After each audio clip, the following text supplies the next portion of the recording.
नमस्कार दोस्तों शुरुआत के इतिहास से आज दिन तक एक चीज़ ज़रूर चली आ रही है कि जो राजा होता है या जो देश का हेड है उसको चाटुकारिताओं की बड़ी ज़रूरत पड़ती है। चाटुकारों की बड़ी ज़रूरत पड़ती है, यानी वो आदमी जो उसके पीछे आगे पीछे घूमते रहते हैं और उसकी हमेशा वाहवाही करते रहते हैं।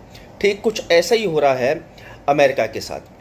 अमेरिका के जो राष्ट्रपति हैं डोनाल्ड ट्रंप, उनके सलाहकार या उनके जो आसपास हैं वो उनको कौन सी सलाह दे रहे हैं मुझे नहीं पता, लेकिन फ़िलहाल तो अभी उनके ट्रुथ अकाउंट पर एक चीज़ निकल के आ रही है। उन्होंने ये कहा कि भारत के लिए एक नया राजदूत वो तैयार कर रहे हैं और भेज रहे हैं, जिनका नाम है सर्जियो गोर। सर्जियो गोर के साथ उन्होंने लिखते हुए ये अपना एक्सपीरियंस साझा किया है कि सर्जियो कई सालों से उनके साथ रहे हैं।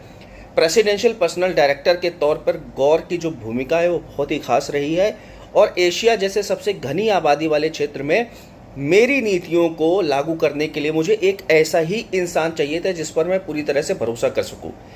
अब एक ऐसा आदमी जिस पर बड़े सारे इल्ज़ामात लग चुके हैं और सबसे बड़ा जो इल्ज़ाम लगा है वो ये है कि सर्जियो गौर को मस्क और ट्रंप के बीच में लड़ाई शुरू करने वाला व्यक्ति माना जाता है।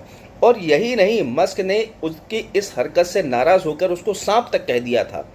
तो और सांप कह दिया था ये तो चलिए ठीक है, लेकिन गोर की अगर हम बात करें तो अगर इस पर्सनालिटी का व्यक्ति है तो वो लंबे समय से अगर देखा जाए तो ट्रंप के परिवार के बड़े भरोसेमंद रहे हैं।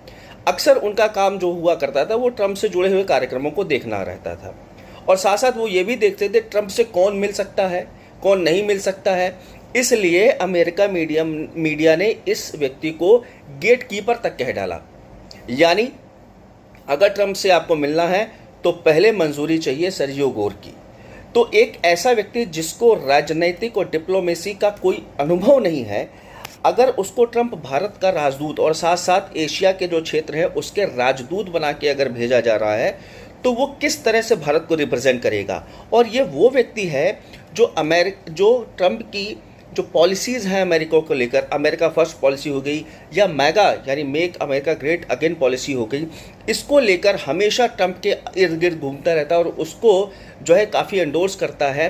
तो आप ये समझिए कि वो किस चश्मे से भारत को देखेगा और भारत में अगर वो है तो किस तरह से भारत की रिपोर्ट अमेरिका को देगा।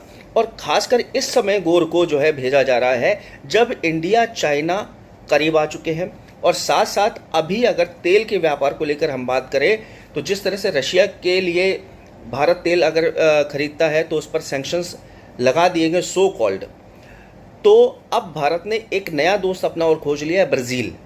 तो ऐसे समय में इस कठिन परिस्थिति में गोर को भेजा जा रहा है। आपका